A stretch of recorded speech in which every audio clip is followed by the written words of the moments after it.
नमस्कार मित्रों, आओ पढ़े चैनल पर कक्षा 12 पाठ 8 गोस्वामी तुलसीदास इस अध्याय को लेकर प्रस्तुत हुआ हूं। मैं हिंदी मेंटर डॉक्टर प्रवीण कुमार शर्मा। इस पाठ के दो भाग हैं, एक है कवितावली और दूसरा है लक्ष्मण मूर्छा और राम का विलाप। इन दोनों प्रसंगों को अलग अलग संदर्भ में हम समझेंगे। दो हिस्सों में इनके वीडियो लेकर के आपके सामने प्रस्तुत होऊंगा। पहले कवितावली के जो 3 पद हैं, 3 कविता हैं, इनका भावार्थ और इनके सार की आपके सामने चर्चा की जाएगी ताकि आपके अधिगम में और समझने में आसानी हो। तो गोस्वामी तुलसीदास जी ने जो उत्तरकांड से जो कवितावली के कवित लिए हैं, उसमें प्रथम कवित का सार, भावार्थ की अलग चर्चा करूंगा, पहले आपके सामने सार लेकर के प्रस्तुत हूं। प्रथम कवित में राम नाम की महिमा का वर्णन करते हुए तुलसीदास जी कहते हैं कि श्रमजीवी, किसान, व्यापारी, भिखारी, भाट, नौकर, नट, चोर, दूत और बाजीगर सब पेट की खातिर ही ऊंचे नीचे, धर्म अधर्म इत्यादि के कर्म करते हैं। वे पेट की खातिर अपने बेटे बेटों तक को भी बेच देते हैं और ये जो पेट की आग बड़वाग्नि से भी बड़ी होती है, बड़ी घातक होती है। इसे तो केवल राम नाम की कृपा के बादल ही शांत कर सकते हैं। राम नाम की महिमा का इस प्रकार से उन्होंने वर्णन किया है। द्वितीय कवित के अंदर, इस कवित में तुलसीदास जी ने अपने युग की जो लाचारी है, बेरोजगारी है और भूखमरी है, उसका मार्मिक चित्रण किया है। न किसान के लिए कृषि की सुविधा है और भिखारी को भीख नहीं मिलता, सारे के सारे व्यापार ठप है, कर्मचारी बेरोजगार है, सभी लोग दुख के मारे त्राही त्राही कर रहे हैं। तो तुलसी को इस संकट के समय में राम कृपा का एक भरोसा है। दरिद्रता रूपी रावण ने इस संसार में सबको बुरी तरह से अपने चंगुल में दबा रखा है, जिसकी मुक्ति का मार्ग केवल राम नाम है। और जो तीसरा जो सवैया है, उसमें तुलसी लोगों की आलोचना और निंदा को ठोकर मारते हुए कहते हैं, मुझे कोई धूर्त कहे या अवधूत, राजपूत कहे या जुलाहा, इससे मुझे कोई फर्क नहीं पड़ता। मुझे किसी की बेटी से अपने बेटे को ब्याहना नहीं है, जो कि मैं जाति का विशेष ख्याल करूं। तुलसी तो बस राम नाम के गुलाम हैं। वे मांग कर खाते हैं और मंदिर में सोते हैं। उनको दुनिया से किसी भी प्रकार का व्यवहार नहीं रखना, केवल राम नाम का जाप करते हैं। तो पहले कवित का भावार्थ समझते हैं। पहले वाले कवित में तुलसीदास जी ने कहा है, किसबी किसान कुल बनिक भिखारी, भाट चाकर चपल नट चोर चार चेटकी। चेटकी का मतलब होता है बाजीगर। पेट को पड़त गुण गढ़त चढ़त गिरी, अटत गहन गन अहन अखेटकी। ऊंचे नीचे करम धर्म अधर्म करी, पेट ही को पचत बेचत बेटा बेटकी। बेटा बेटकी का मतलब है बेटे और बेटी। तुलसी बुझाई एक राम गन श्याम ही ते, आगी बड़वा गीते बड़ी है आगी पेट की। बड़वा अग्नि से भी बड़ी है पेट की आग। अब इसमें इनके शब्दार्थ, किसबी का मतलब है काम धंधा करने वाले श्रमजीवी व्यक्ति, कुल का मतलब उनका परिवार, बनिक का मतलब है व्यापारी, भाट का मतलब होता है किसी की प्रशंसा में गीत गाने वाले, और चाकर शब्द आया जिसका मतलब होता है नौकर, और चपल नट का मतलब है बहुत तेजी से उछल कूद करने वाले कलाकार। और चार शब्द आया जिसका मतलब होता है दूत, और चेटकी का मतलब बाजीगर। ये अलग अलग व्यवसाय में रत लोगों के नाम हैं। और इसकी व्याख्या इस रूप में है, तुलसीदास जी ने कहा है कि मेहनत कश मजदूर, किसान, परिवार, व्यापारी, भिखारी, भाट, नौकर, चाकर, एक कुशल अभिनेता, चोर, दूत, बाजीगर, इन व्यवसायों को करने वाले सब पेट भरने में लीन हैं।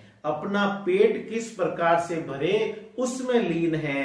विद्या अध्ययन में जुटे हुए जन भी पेट के लिए पढ़ाई कर रहे हैं। कोई विभिन्न कलाएं सीख रहा है, कोई विभिन्न प्रकार की विद्याएं सीख रहा है, कोई पर्वतों पर आजीविका खोज रहा है, कोई दिन भर शिकार की चाह में घने जंगलों में मारा मारा फिर रहा है। लोग पेट के लिए ऊंचे नीचे कर्म कर रहे हैं, अपनी आजीविका के लिए धर्म अधर्म का ख्याल किए बिना काम धंधों में लगे हुए हैं।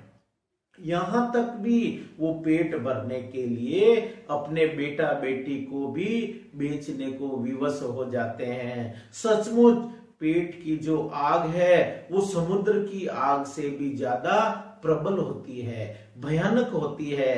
तुलसी ने बादल के समान भगवान राम की कृपा को बताया है कि जिस प्रकार से बादल हैं पीड़ित प्यासे जनमन को जो इच्छा है उसको शांत करते हैं, उसी प्रकार भगवान श्री राम की कृपा से सब लोगों की भूख मिट सकती है। आशय यह है कि उन पर श्री राम की कृपा है, इसलिए उन्हें भूखे नहीं रहना पड़ता। जिसने भगवान श्री राम का सच्चे मन से स्मरण कर दिया, उनको ये जो सांसारिक मोह माया है उनसे मुक्त भी हो जाता है, और ये जो भूख इत्यादि लगना इसका भी आभास नहीं होता है। यह राम नाम की महिमा का गुणगान है।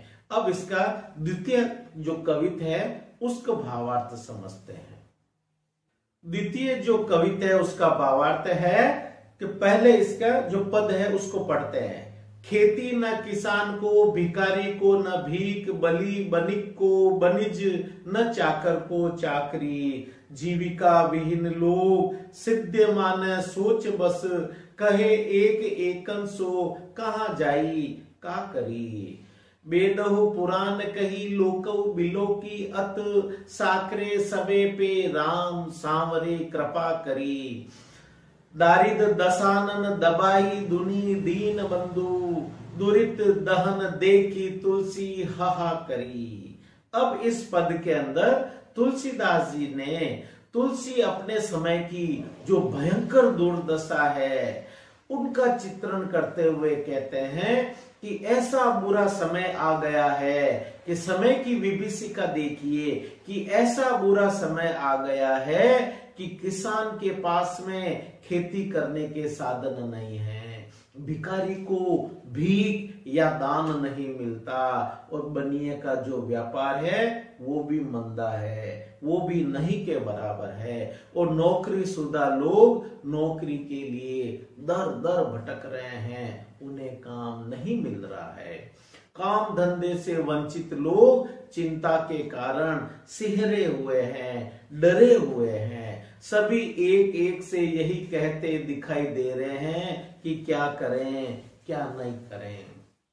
तुलसी भगवान राम पर आस्था प्रकट करते हुए भगवान राम की महिमा का गुणगान करते हुए कहते हैं कि हे राम, वेदों और पुराणों में भी यही लिखा है कि आज के युग को देखकर भी मैं कह सकता हूं कि ऐसे संकट के समय आप ही कृपा करते हैं जो संकट टलता है।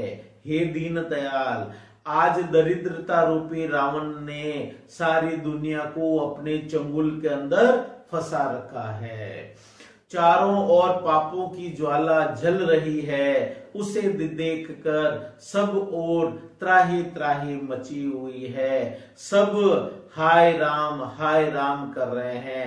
चारों ओर जो त्राही त्राही बची हुई है उसको उससे पार पड़ने का जो एक साधन है वो है श्री राम की कृपा। तीसरे सवैये पे कहा है कि धूत कहो अवधूत कहो रजपुतु कहो जोलहु कहो कोई, काहू की बेटी सो बेटा न ब्याहब, काहू की जाति बिगाड़ न सो, तुलसी सरनाम गुलाम है राम को, जाको रुचे सो कहे कछु ओ, मांगी के खेबो मसीह तो सईबो, लेबो को एको न देव को दोहू। अब यहाँ पर तुलसीदास जी ने कहा है कि मेरे को चाहे कोई किसी जाति किसी धर्म के अंदर क्यों नहीं बांध दे, चाहे मुझे कोई राजपूत कहे चाहे मुझे कोई ब्राह्मण कहे, इससे मेरे को कोई मतलब नहीं, क्योंकि तुलसीदास जी ने दुनिया के लोगों को साफ साफ कह दिया है, चाहे मुझे कोई धूर्त कहे या मुझे अवधूत योगी कहे,